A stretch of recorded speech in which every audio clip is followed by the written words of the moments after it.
This program is produced by Eagle Mountain Apostolic Resource Center. To find additional episodes of this program, as well as other content, visit eaglemountain.tv.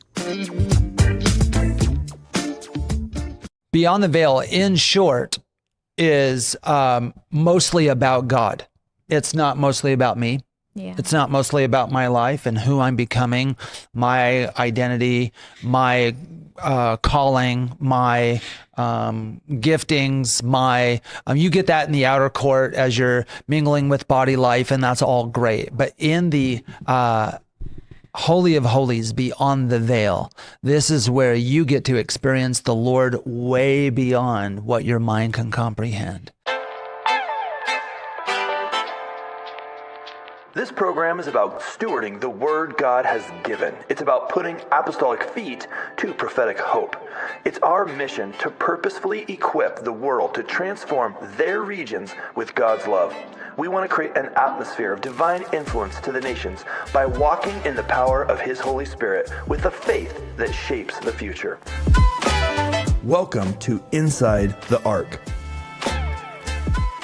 Hey everyone, welcome to Inside the Ark. My name is Behnke. I'm here with Prudence and Bobby and Becky. And in this show, Inside the Ark, we go deeper into the messages that God's bringing to our house at Eagle Mountain. And we're inviting you to come along with us on that. And today we're going to be digging into a message that you had, Bobby, called Beyond the... Wait, I need to say it better. Beyond the Veil. Mm-hmm. So I feel like with these wait, you got something? Mm-mm. No? Okay. I feel like with something like Beyond the Veil, we just need to let you set it up. Yeah. So set this up. In the I love this because in the temple, you had the outer court, the inner court, and the Holy of Holies, and this was the temple that God asked Moses to create. And he said, I want you to fashion this temple after the heavenly pattern. So God had an idea, and he showed him how to do it. He didn't just let Moses go off and build his own temple. He said, I want to show you how to do it. And really, the temple, the reason why God was so specific about it, because it was going to symbolize some specific things that God didn't want Moses to deviate from. Mm-hmm. God wasn't being weird. He wasn't being controlling. He was just like, you have no idea of how this is going to be complex to match the human heart. Wow. Body, soul, and spirit. So I want you to be very specific about this. And so Moses was like, you're God, whatever you say, let's do this. Mm-hmm. And so right away, these guys began to understand that the temple, the biggest thing surrounding the temple was prioritizing God's presence. In the Old Testament, only the high priest could go beyond the veil. But when Jesus hung on a cross, the veil was torn from heaven's perspective, from top to bottom. Mm-hmm. Mm-hmm. And so it allowed you and me to live life beyond the veil. Mm-hmm. So what does that look like? That's easy to say, but Christians should have that expectation now. And if they don't, then we just hang out in the outer court and we think, wow, Christianity is good. In the outer court, Christianity is good, but it's not beyond the veil living. So beyond the veil really is about intimacy and presence with the Lord, right? Is that how you would... Like if we're going to make this practical, like what do you mean beyond the veil? Mm-hmm. Yep. Beyond the veil, in short, is mostly about God. It's not mostly about me. Yeah. It's not mostly about my life and who I'm becoming, my identity, my calling, my giftings, my you get that in the outer court as you're mingling with body life, and that's all great. But in the Holy of Holies, beyond the veil, this is where you get to experience the Lord way beyond what your mind can comprehend. Also, I think it's a mindset and an understanding positionally of what is possible for our daily lives here on earth as it is in heaven. That's right. It makes the supernatural normal. Yeah. It's just the way you think. Everything's possible when you live beyond the veil. There's no, well, I just don't see how, and we stop making the excuses that, well, God wants to just use me and it's up to me and all of that stuff. And it's like beyond the veil, you tap into a supernatural power and ability that is completely beyond your ability. Like you just referenced Holy of Holies. And so let's talk about that a little bit further, I think, too, because you were referencing the temple of God, and that where there's an outer court, and in the outer court, everybody can be. Yep. There's an open gate. Come on in. Let's just be connected. And it's all about community. And just there's people still wondering whether they're going to jump into Christianity. The things that are in the outer court, the two things are the altar where Jesus is sacrificed. You know, that's what that symbolized. And the laver where you can get washed from your past. Okay. Yeah. And then there's the inner court. Yes. And in the inner court, it was only those who were a part of the priesthood. That's correct. Meaning you have asked Jesus into your heart. Yeah.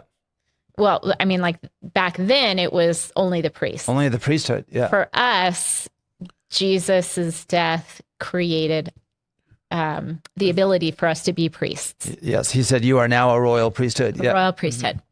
Okay. So that then is a life and relationship with God as believers. It is. Yep. Inside the inner court was the lampstand. That's where Holy Spirit begins to speak to you about illumination, the things in your life that he wants to transform and change. The altar of incense was in there. That's where you learn to worship God, and your life becomes a sweet smelling fragrance to him, not just on Sunday worship, but you recognize, oh, I'm the sacrifice too. And out there, he died for me, and here I'm dying for him and living for him. Okay. Yeah, right. So that's where you get that. And then there's a table of showbread where you start entering into, okay, I guess there's people around me. How do I interact and do emotionally healthy stuff? And it's the soul work. If the outer court is the body, then the inner court is the soul, the mind, will, and emotions. Yeah. Okay. And then there's the Holy of Holies. Yeah. And so there was a veil that resided between the inner court and the Holy of Holies. Yeah. And only the high priests were able to go into the Holy of Holies, but they were only able to go in, what was it? Like once a year, right? Yeah, on the Day of Atonement. On a Day of Atonement with the rope around their ankle, just in case they little were bells, little bogus. And pomegranates on the bottom of their robe. Yes. Right? Yep, the hem of the garment. Yeah. The hem of the garment. So they would go in, and that was communion with God. Right? Yeah, they would That's where the ark was. That's where the ark was, the ark of his presence. The ark of his presence. And his Shekinah glory would come down, and the cherub were given to watch over the mercy seat that was on top of the ark. And so the blood from the outer court would allow you entrance into the Holy of Holies. So you needed the blood, and you got to bring it in and then experience God on a whole new level. Okay, so when you're saying living beyond the veil, it's that place in relationship with God that you're inviting everyone to examine and saying, you have access to this. Yes, let's take what Jesus did in the outer court for us and take that blood, get transformed in the inner court, let him do what he's doing in our life, and then go beyond us and focus on us and me and my calling to just getting in the Holy of Holies, living a lifestyle there, and saying, God, you are my magnificent obsession. In here, I stop asking you for stuff. In here, it's all about the beauty and the glory of who you are, and the supernatural becomes just normal thought. I don't have to struggle with it in here. And if you're struggling with that, then that's why there's an inner court. Because the inner court it's the place of transformation. The work gets done in the inner court on the inside of you to prepare you to be. And someone you can tell who's making it from outer court living and they're transitioning to be supernatural, they're going through the inner court healing and wholeness and life and change of mindset, transformation, that kind of stuff. Yeah. That's awesome. Okay, so you asked some questions, and I'd love to maybe have us answer those questions for people. But in your message, you asked some questions. How important is God's presence to our everyday life? So I guess, why would we want to live beyond the veil? How important is God's presence to our everyday life? What do you guys say to that? Well, we're ambassadors for him. We're carriers of him. So we have to keep taking steps to go further into the Holy of Holies, because that is what he asks us to do, what he wants us to do, and how we will demonstrate his power to the world is by going there. As uncomfortable as it is for a lot of us, because it is. Yeah. Yeah. Why do you think it's uncomfortable? Because you never know what he's going to ask you to do. Oh, okay. that your soulish part of you does not want to do. So if we can effectively not go there, then we think that we have an excuse for why we aren't doing this or don't have to do this, or, you know, if we just don't hear what he wants us to do, then we won't have to do it. If we won't hear it because we're going, blah, blah, yeah. blah. Yeah. Okay. So what is his presence? Let's break that down. What is his presence? Well, I think that to kind of springboard on what you were saying too is, if without presence, then our ability to kind of go into the world and say, hey, listen, it's important to know God. It's important to serve him. It's important to give your life to him, becomes a kind of a really hollow argument, because the world will look and go, well, what does that benefit me? You're like, no, it's not about benefiting you. They're like, well, then why would I be interested? And so the way the way that God has kind of created this opportunity for us is one where he's like, hey, while you're like, what the scripture says is, while you were yet sinners, I dealt with this, basically. Which basically means I'm going to kind of show you the benefits, even though you can't really understand the relationship before you have the relationship. But if you have a life with no presence, you can't make that statement to the world.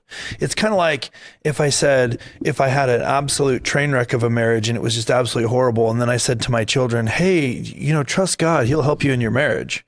I did. They'd go, I don't know that I want that. No, trust me, like, God's amazing. I mean, it doesn't look like it.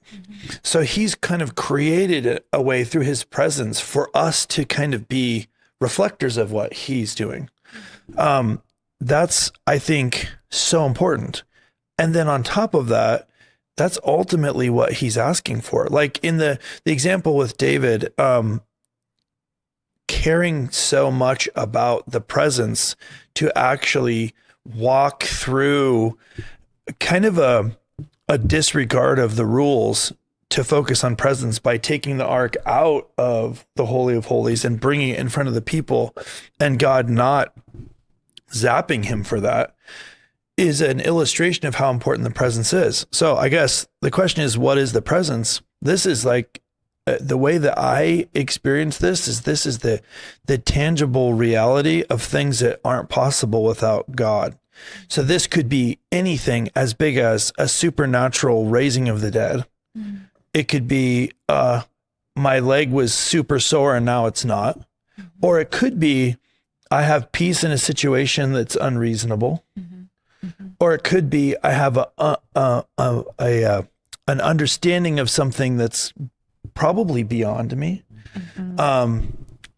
And all of those things should be a reflection as we walk them out in a kingdom way, back to Jesus. Mm-hmm. If they're not, we're kind of abusing the presence, if you will. And God isn't gonna, he doesn't want to, he wants us to develop the relationship with him in a way that helps us walk out his kingdom principles. Mm-hmm.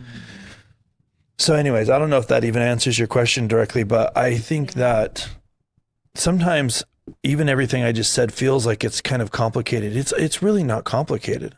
Yeah. It's really just having this deep relationship with the Lord in a way where it actually is a relationship, not a theorized academic reading, if you will.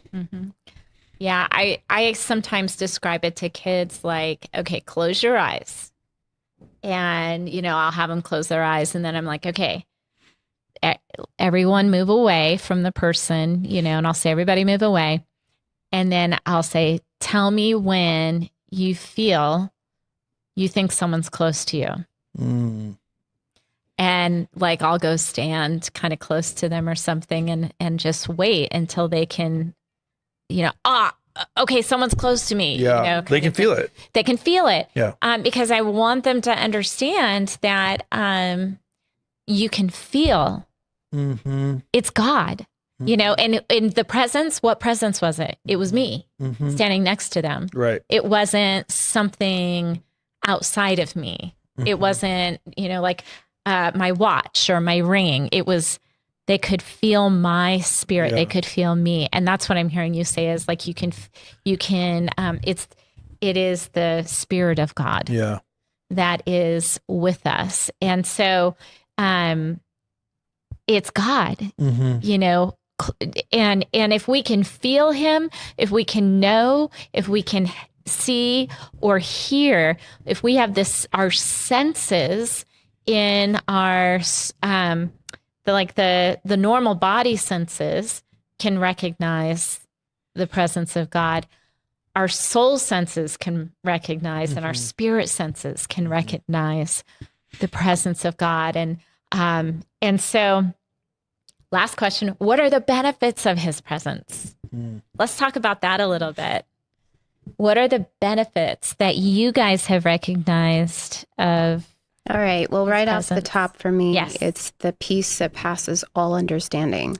Yeah. It's just this, Yeah. I don't know, he just floods you with joy in circumstances where you're just like, I don't know, there's no reason to be happy here, but here I am. Yeah. But just, I think it's also he takes away fear of things. And that goes hand in hand with having peace, because when we are not fearful about stuff, we are peaceful. Yeah.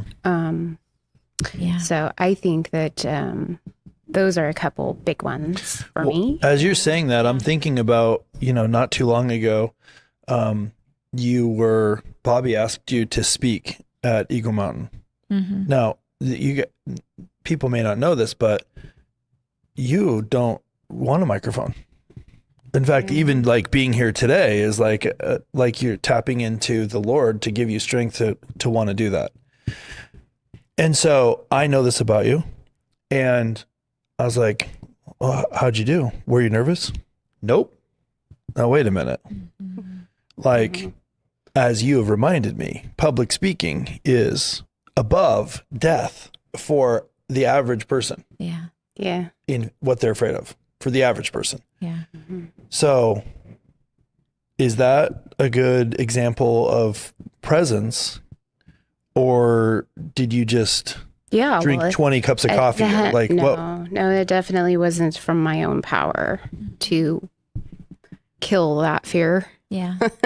But you walked out and you actually had no nervousness, you're saying? Yes, this is true. Yep.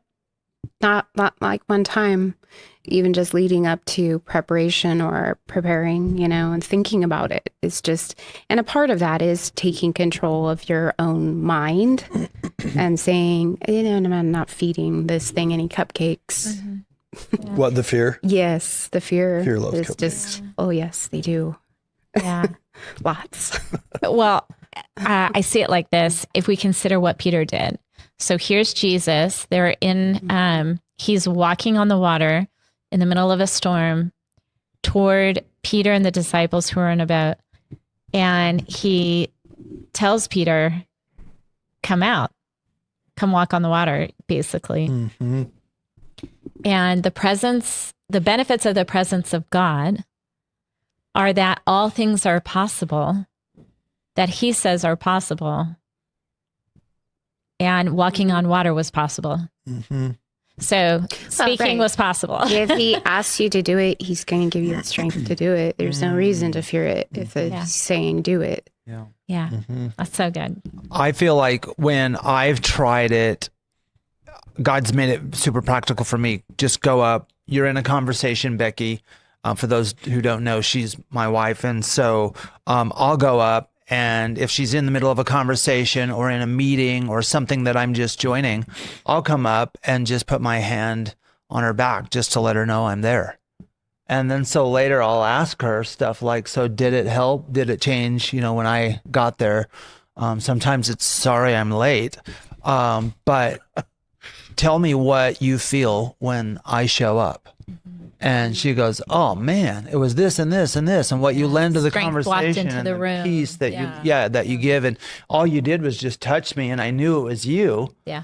And then everything changed. Yeah. And so when the Lord started asking me to do that with you, it's because he was teaching me about when he puts his hand on the small of my back and just lightly, I'm here. Yeah. And I'm like, Whoa. you know what I mean? So that was the greatest part of the Great Commission, Matthew 28. He's like, go into all the world, do all these great things, comma, and lo, I am with you always. Like that's the greatest part of the Great Commission is the presence, not just what we do. Yeah. And so, gosh, what we do without the presence, like if I don't feel him on the small, just the light touch, then I want to become more sensitive because I'm super purpose driven. So, but purpose without presence, just you get really burnt. Yeah.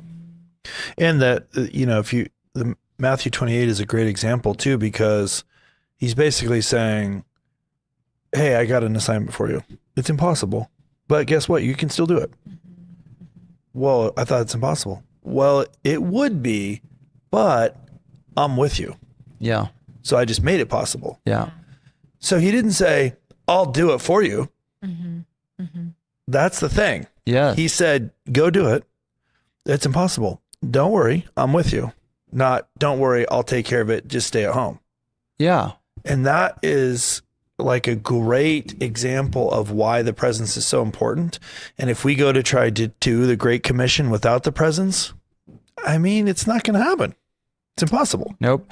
And I think we think ethereally, well, he's there. He said he would be there, so he's got to be here. I don't see him or feel him or know it, but he's here. So we ended up he doesn't want to do it for us, and he doesn't want us to do it for him. He's just like, no, presence is when we do it together. Right. You're not just out there ethereally in my presence. Like, no, I'm with you. Like right now, I'm with you. Yeah. So I try to remember that. If I'm speaking one-on-one or in the pulpit, I just try to like take 30 seconds and just kind of like, okay, how are you here right now? Because I know you're here. But how are you here? Right. That's so good. That's so good. I love that. Well, you guys, this is such an important reminder about the seriousness of some of these things. And we just appreciate you spending time with us on this episode. And I may have said it, or I don't know, but you can find the link to the whole message entitled Beyond the Veil that Bobby did. I really encourage you to go watch that. You can, and if the link's not there or you're just not sure, whatever, you can always go to eaglemountain.global. You can click on the link has all kinds of amazing resources, episodes of this program, other things like that, sermons, worship sets. It's really super powerful. You can also find all that stuff on our app, which you can find in the App Store by searching for Eagle Mountain Bend. Just 3 separate words, Eagle Mountain Bend. There's lots of Eagle Mountain stuff on the App Store, like golf courses, all kinds of crazy stuff. But the one that says Eagle Mountain Bend, that's us. You find that tons of amazing resources there. Whether you're on the app or the website, there's a give button. I'd really appreciate it if you go to the give button and donate to what we're doing here, contribute to what we're doing, plant some seeds into this soil of what we're doing here. Helps us to produce programs like this and take these messages to a global audience and provide resources like this for people like you. So that would be really great if you could do that and share it with 307 people today, right now, right this moment. 307. There you go. Do you have them in your mind? Share it with them right now. No, really, share this out. Just hit the share button, share this out, and that would be amazing as well. All right, we'll see you guys on the next one. Thank you for listening to this episode of Inside the Ark. We hope that you've been blessed by this program. If you'd like to discover other episodes of Inside the Ark, please visit eaglemountain.global. We'd also love for you to prayerfully consider supporting this and other programs available on Eagle Mountain TV. You can give to this ministry by visiting eaglemountain.global and clicking on the Give tab. We hope to see you in the next episode.